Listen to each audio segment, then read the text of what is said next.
नमस्कार मित्रों, ओम digital study YouTube channel पर आप सभी का हार्दिक स्वागत अभिनंदन। मैं ओम प्रकाश बिश्नोई।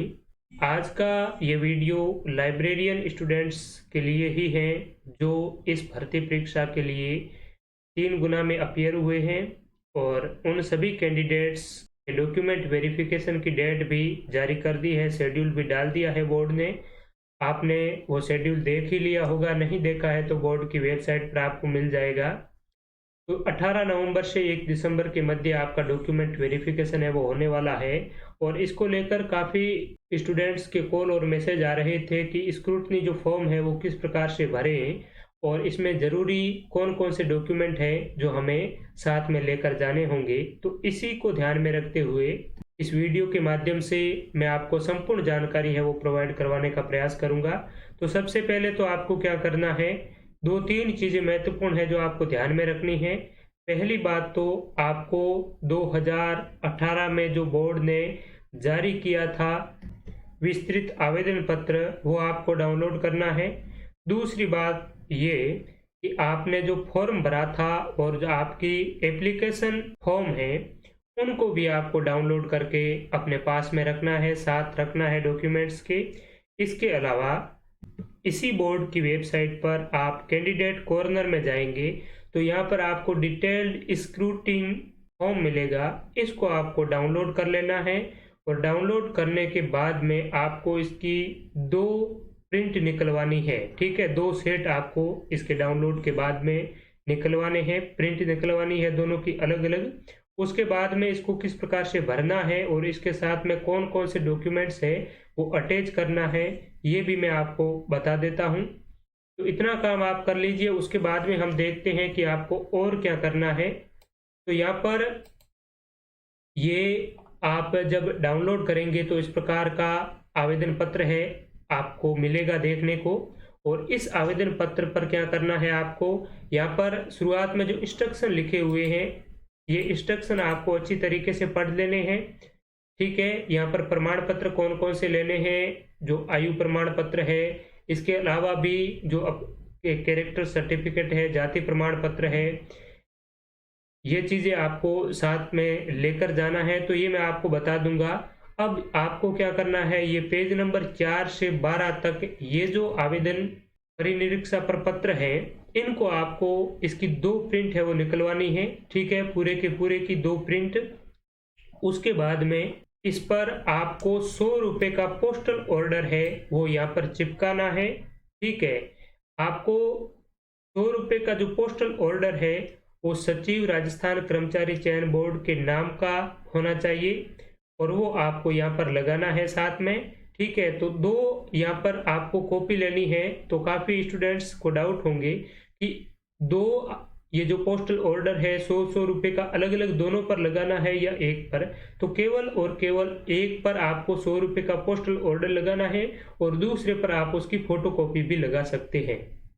अब बात आती है कि कौन कौन से आवश्यक डॉक्यूमेंट्स हैं जो हमें साथ में लेकर जाने चाहिए। तो पहली बात तो है, यहाँ पर मैं आपको बता देता हूँ पूरी डिटेल में। यहाँ पर ये आपका जो शेड्यूल जारी किया है तो आप देख सकते हैं और इसी शेड्यूल के आप अंत में जाएंगे तो यहाँ पर स्पष्ट तौर पर लिखा हुआ है शैक्षणिक योग्यता, यानी कि आपकी 10वीं के बाद में जितनी भी एजुकेशनल क्वालिफिकेशन है, यानी कि 10वीं 12वीं, उसके बाद में आपने ग्रेजुएशन की है, पोस्ट ग्रेजुएशन की है, तो वो पूरी की पूरी। इसके अलावा लाइब्रेरियन की आपके पास में जो डिग्री या डिप्लोमा है तो वो सर्टिफिकेट आपको चाहिए होंगे। आयु के संबंध में, तो आयु के लिए आप क्या करेंगे, 10th की आपकी मार्कशीट है तो उसमें आयु संबंधित जो भी डिटेल है वो दी हुई है तो ये शैक्षणिक योग्यता के अंदर ही आ जाएगी। इसके अलावा आपको आधार कार्ड भी साथ में सम्मिलित करना है। उसके बाद में आपका जाति प्रमाण पत्र होना चाहिए, मूल निवास प्रमाण पत्र, और ये जो जाति और मूल निवास प्रमाण पत्र है ये आप कोशिश करें कि नवीनतम ही लेकर जाए। और आचरण प्रमाण पत्र, तो आचरण में क्या है, 2 आपको कैरेक्टर सर्टिफिकेट यानी सीसी चाहिए होंगे। तो इसमें सीसी आपको कितने लेकर जाने हैं, 3 लेकर जाने हैं।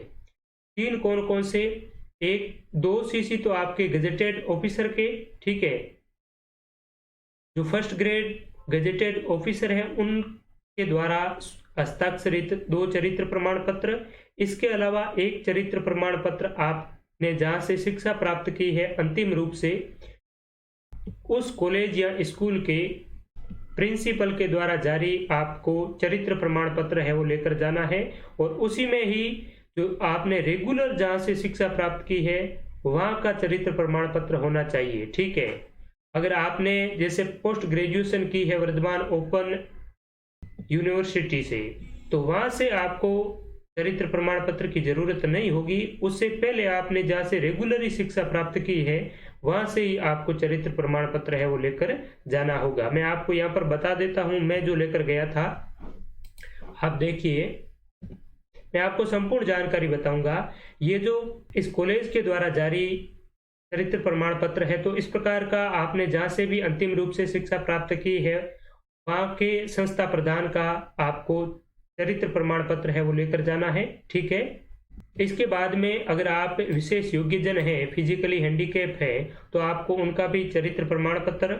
इसके बाद में आपको विवाह का, ठीक है, इसमें क्या है कि अगर आप विवाहित हैं तो भी आपको लेकर जाना है विवाह का चरित्र प्रमाण पत्र। ठीक है, चरित्र सॉरी नहीं, विवाह प्रमाण पत्र। ठीक है, अगर विवाहिता है तो भी लेकर जाना है, परित्यक्ता है तो भी लेकर जाना है, डिवोर्स है तो भी। इसके अलावा अगर आप की शादी नहीं हुई है, अविवाहिता है, तो भी आपको एक शपथ पत्र साथ में देना होगा। अविवाहिता के लिए किस प्रकार का शपथ पत्र है तो मैं यहाँ पर आपको बता देता हूं। ये जो विवाह, संतान और धूम्रपान संबंधी, तो ये तीनों ही आप बना लीजिए, विवाह का, संतान का और धूम्रपान का। मैं ये तीनों ही साथ ही लेकर गया था। ठीक है, तो इसमें आप इस प्रकार से घोषणा कर सकते हैं। एक 50 रुपए का आपको नॉन जुडिशियल स्टाम्प पर ये आपको घोषणा करनी होगी। ठीक है, मैं पुत्रश्री, इसके बाद में पिता का नाम, निवासी, अपने पूरा पता, उसके बाद में शपथ पूर्वक घोषणा करता हूं कि कर्मचारी चयन बोर्ड राजस्थान जयपुर द्वारा आयोजित, आपको लिखना है पुस्तकालय ग्रेड 3 परीक्षा 2018 में पुस्तकालय अध्यक्ष के पद पर नियुक्ति हेतु अभी स्थापित किया गया है। ठीक है, उसके बाद में मैं शपथ पूर्वक घोषणा करता हूं कि मैं अविवाहिता हूं, मेरी अभी तक कोई संतान नहीं है, भविष्य में भी मेरी संतानों की कुल संख्या है वो 2 से अधिक नहीं होगी।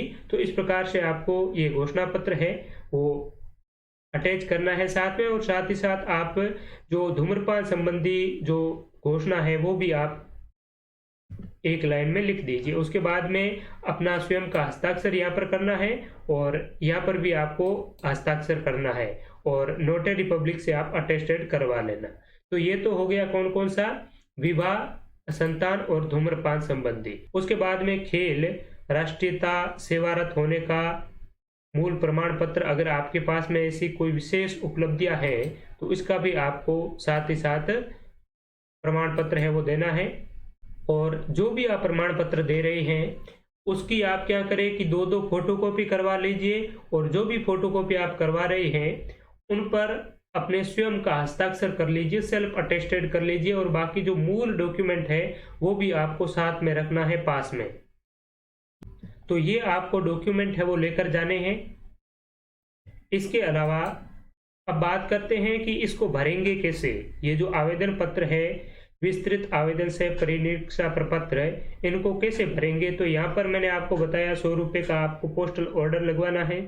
यहाँ पर आपको एक फोटो लगाना है जिस पर इस प्रकार से आपको हस्ताक्षर करने हैं कि पूरा आधा हस्ताक्षर यहाँ पर भी हो और आधा फोटो पर भी हो। उसके बाद में यहाँ पर आपको अपने रोल नंबर लिखने हैं।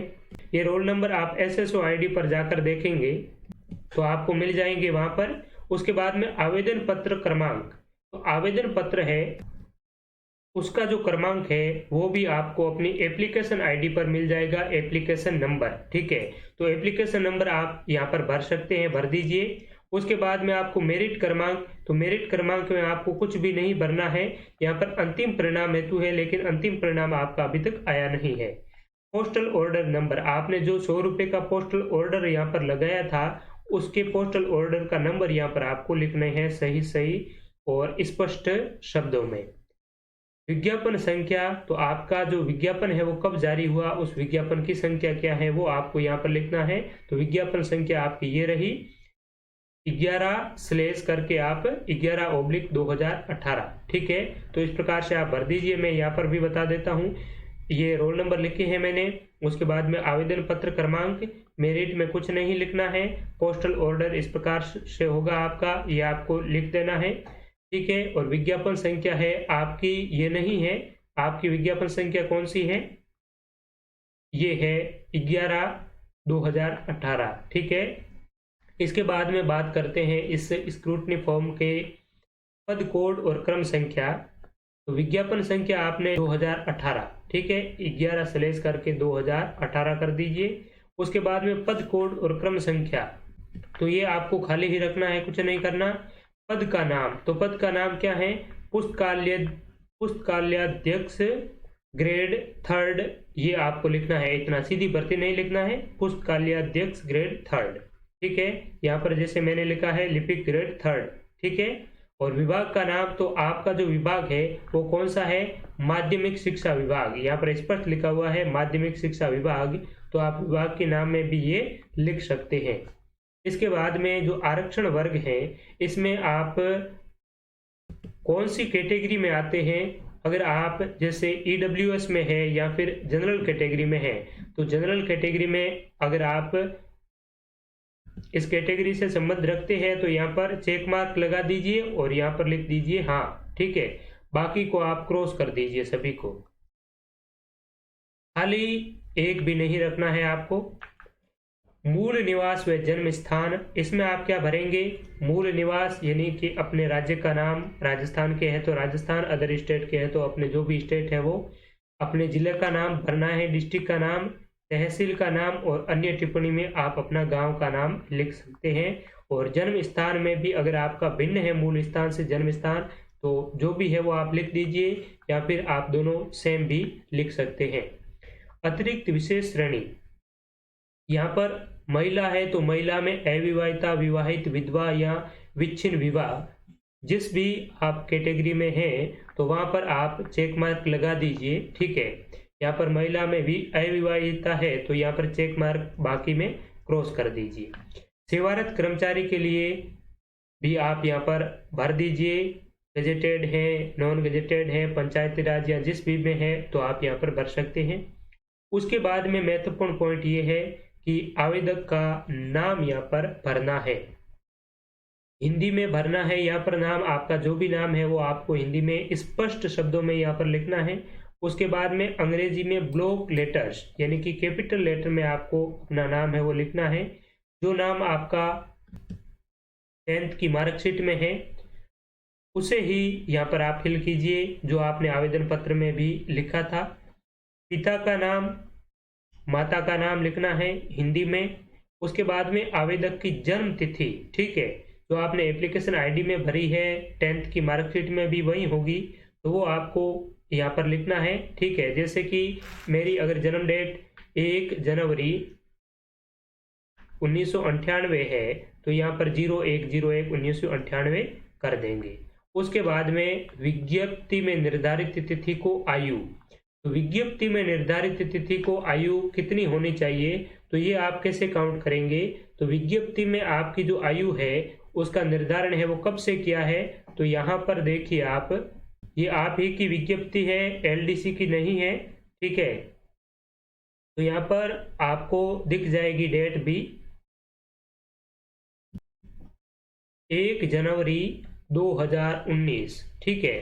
तो यहाँ पर ये जो 2 नंबर वाला एक है, यहाँ पर 1 जनवरी 2019, तो आपकी अगर जन्म डेट यहाँ पर देखिए कि 1/1/98 है, तो 1/1/98 से 1 जनवरी 2019 के मध्य आपकी जन्म डेट है वो कितनी होती है वो आपको यहाँ पर लिखनी है। और आप इसको अच्छी तरीके से काउंट करने के लिए एज कैलकुलेटर का भी यूज कर सकते हैं। गूगल पर आपको सर्च करना है एज कैलकुलेटर, उसके बाद में यहाँ पर आपको क्लिक करना है और यहाँ पर डेट ऑफ बर्थ लिखनी है आपकी, जैसे कि 1 जनवरी, मैंने अभी लिखा 1 जनवरी 1998। तो ये मैंने लिख दी अपनी डेट ऑफ बर्थ। उसके बाद में आपको काउंट करना है 1 जनवरी 2019 से, 1 जनवरी 2019, और आपको कैलकुलेट पर क्लिक कर देना है। ठीक है, तो यहाँ पर आ गई 21 वर्ष। ठीक है, 21 वर्ष, जितने भी ऊपर मंथ आते हैं, डेज आते हैं, वो भी आपको लिखना है। तो यहाँ पर मैं क्या लिखूंगा, वर्ष में 21, माह में 0 और दिन में भी 0 0 0 कर देंगे। और जो भी आपका 21 माह 3, 21 वर्ष 3 माह या फिर 2 दिन होता है, तो जितना भी होता है आप यहाँ पर आपको लिखना है। और काउंट आपको कब से करना है, अपनी डेट ऑफ बर्थ से 1 जनवरी 2019 तक। ठीक है, 1 जनवरी 2019 तक आपकी कितनी आयु होती है वो यहाँ पर आपको लिखना है। इसके बाद में हम बात करते हैं कि नागरिकता की।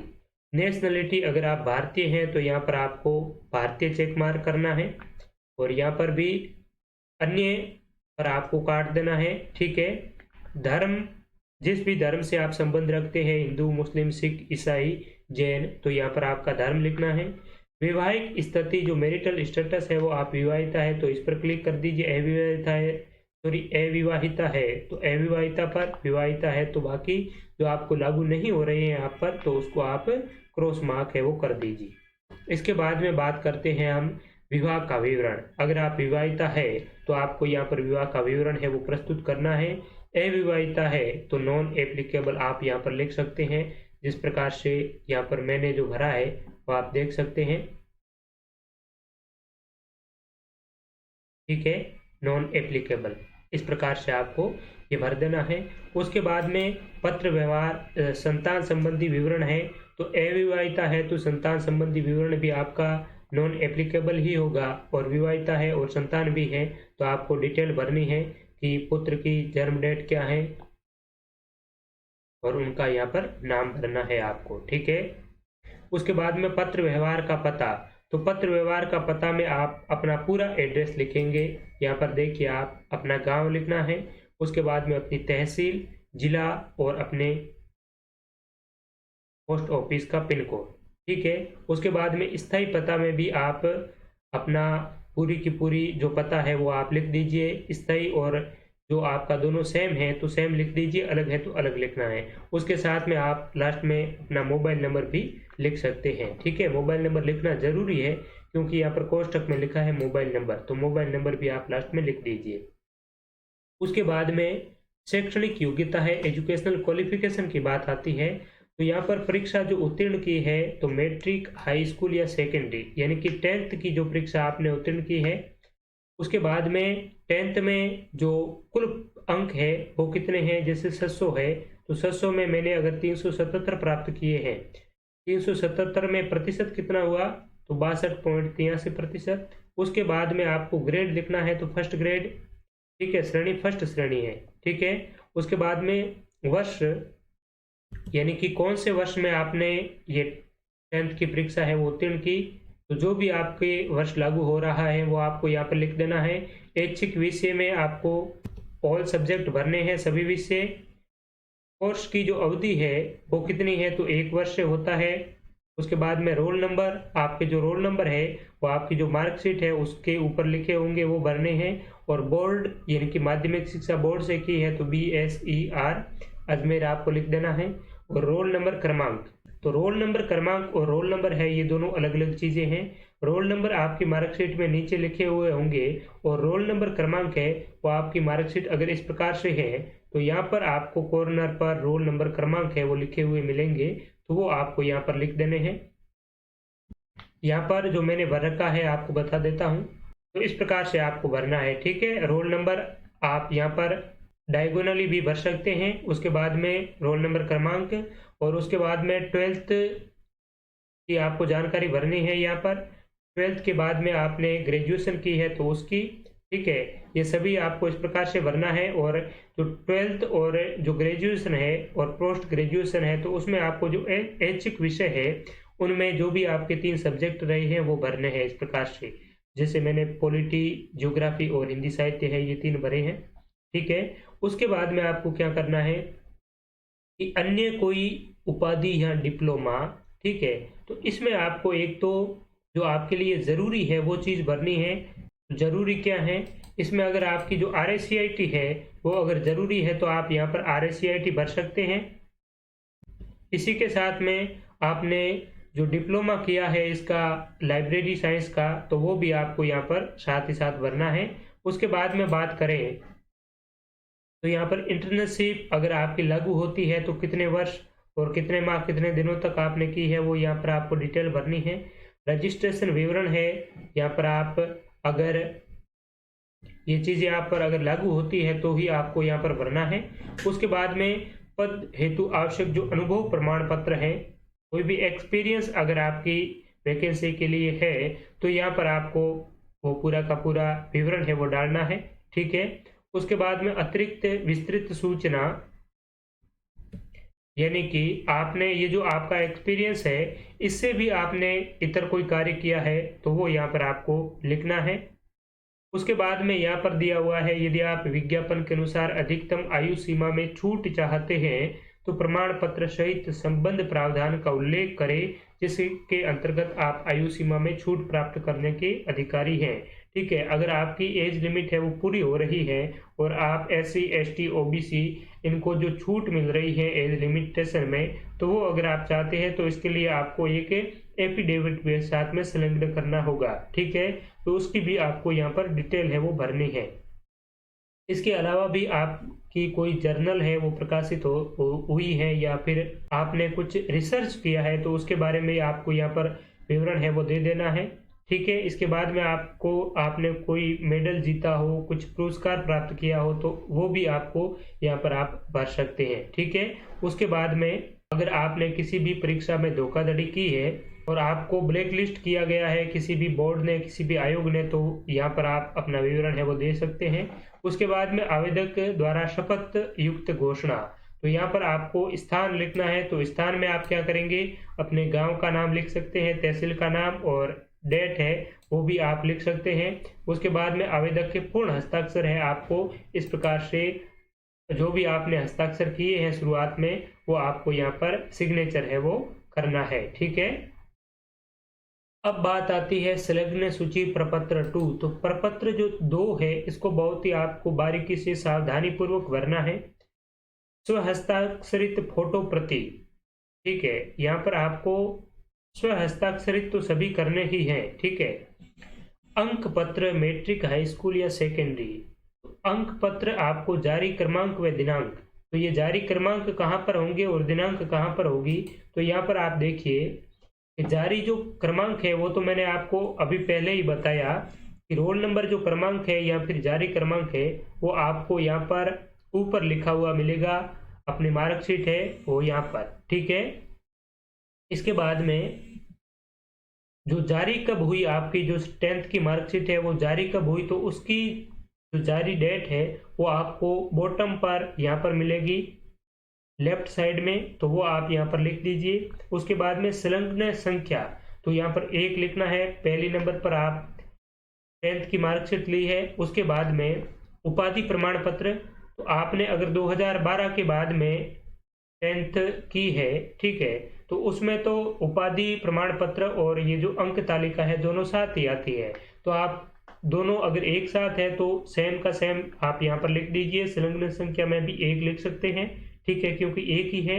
अगर आपके उपाधि प्रमाण पत्र और अंक पत्र अलग अलग हैं तो आप अलग अलग भी यहाँ पर डेट और जारी क्रमांक है वो लिख सकते हैं। उसके बाद में 12th की, तो 12th में भी ये सेम ही प्रोसीजर है। उसके बाद में आपको भरना है उपाधि प्रमाण पत्र, तो उपाधि प्रमाण पत्र में आप क्या भरेंगे, तो ये सेम ही है, 12th वाली आप इसी में भर देना। और या फिर आपके अलग अलग है उपाधि प्रमाण पत्र और अंक पत्र, तो आप अलग अलग विवरण दे देना। उसके बाद में जो स्नातक है वो आपको यहाँ पर अंक पत्र और उपाधि पत्र है यहाँ पर आपको भरने हैं। स्नातक जैसे आपने अभी की है, ठीक है, इसी वर्ष अगर आपकी हुई है या पिछले साल हुई है तो आपकी अभी तक जो उपाधि प्रमाण पत्र है वो आपको डिग्री है वो नहीं मिली है, ठीक है। तो आप क्या करें कि इसके साथ में इसमें कुछ ज़रूरी तो है नहीं, तो आप अटैच करें तो भी ठीक है और ना करें तो भी कोई दिक्कत नहीं है। आप अंक पत्र है वो यहाँ पर आप दे सकते हैं साथ। उसके बाद में पोस्ट ग्रेजुएट की है तो वो आपको यहाँ पर विवरण भरना है, उसकी भी डिग्री वगैरह जो भी विवरण है वो। उसके बाद में आपके पास में कोई एक्सपीरियंस सर्टिफिकेट है तो उसकी भी आपको यहाँ पर डिटेल फिलअप करनी है।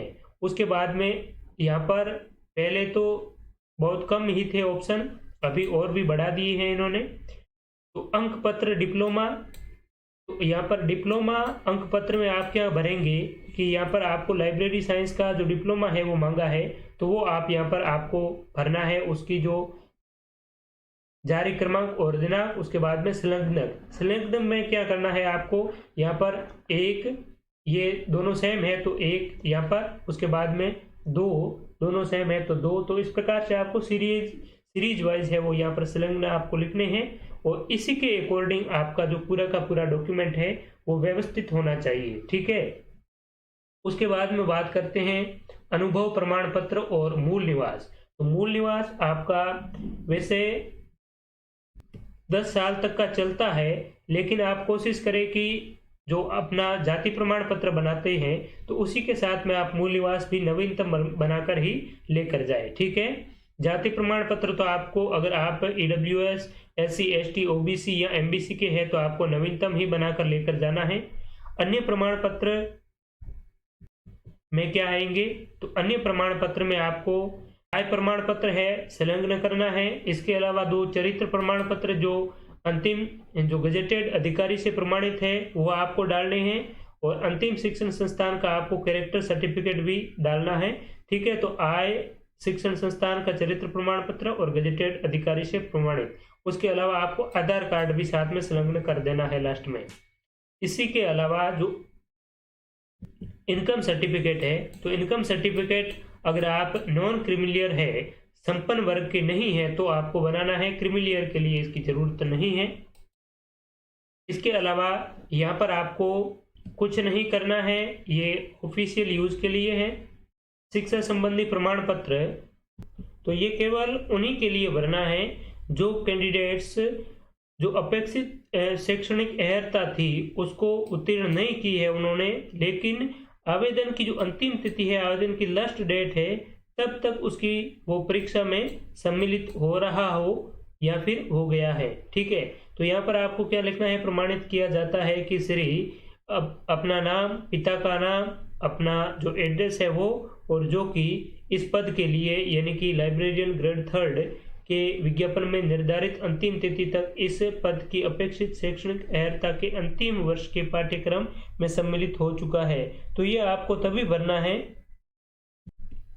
जब आपके द्वारा आवेदन के टाइम में अपनी जो क्वालिफिकेशन है वो आपने पूर्ण ना की हो, ठीक है। उसके बाद में आवेदक के हस्ताक्षर और संस्था प्रधान या राजपत्रित अधिकारी के हस्ताक्षर में मोहर, ठीक है। तो गजेटेड ऑफिसर के यहाँ पर आपको सिग्नेचर करवाने हैं। उसके बाद में अभ्यर्थी की संक्षिप्त चेक लिस्ट, तो चेक लिस्ट में आप क्या करेंगे, यहाँ पर तो कार्यालय उपयोग हेतु है, लेकिन यहाँ पर आपको है वो राइट चेक मार्क लगाना है, कॉलम को टिक करना है, ठीक है। ये आपके जो भी चीज़ें हैं उसमें, जैसे कि 1 नंबर पर लिखा है कि अभ्यर्थी की अनिवार्य शैक्षणिक योग्यता विज्ञप्ति में निर्धारित योग्यता के सर्वथा अनुरूप है या उससे भिन्न है किंतु समकक्ष है। तो सर्वथा अनुरूप है तो आपको यहाँ पर चेक मार्क लगा देना है, भिन्न है तो आपको यहाँ पर, ठीक है। तो इस प्रकार से जो चीज़ें आपको लागू हो रही है यहाँ पर वो आपको यहाँ पर चेक मार्क लगाना है।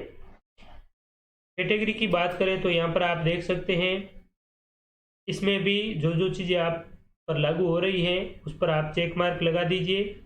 उसके बाद में यहाँ पर अभ्यर्थी की विज्ञप्ति में निर्धारित तिथि को आयु, तो यहाँ पर ये बहुत ही महत्वपूर्ण है। विज्ञप्ति में निर्धारित तिथि को आयु आपकी क्या थी, तो मैंने अभी आपको बताया कि अगर आपकी जो एज है वो जैसे कि 1 जनवरी 1998 है, तो आपको 1 जनवरी 1998 से 1 जनवरी 2019 तक आपकी जो एज है वो कितनी हुई है वो आपको लिखनी है। जो भी आपको डेट ऑफ बर्थ है वहां से लगाकर 1 जनवरी 2019 तक आपकी जितनी भी आयु हुई है वो आपको यहाँ पर लिखनी है। और विज्ञप्ति के अनुसार निर्धारित तिथि को जो आयु सीमा है वो न्यूनतम तो 18 वर्ष है और अधिकतम है वो 40 वर्ष है, ठीक है। और अभ्यर्थी स्वयं को किस श्रेणी में मानता है, तो आपकी जो भी कैटेगरी की है ओबीसी, एमबीसी वगैरह जो आपको यहाँ पर लिखने हैं, यहाँ पर आप देख सकते हैं। ठीक है, अन्य पिछड़ा वर्ग आप फुल लिख सकते हैं या फिर शॉर्ट में भी लिख सकते हैं, कोई दिक्कत नहीं है।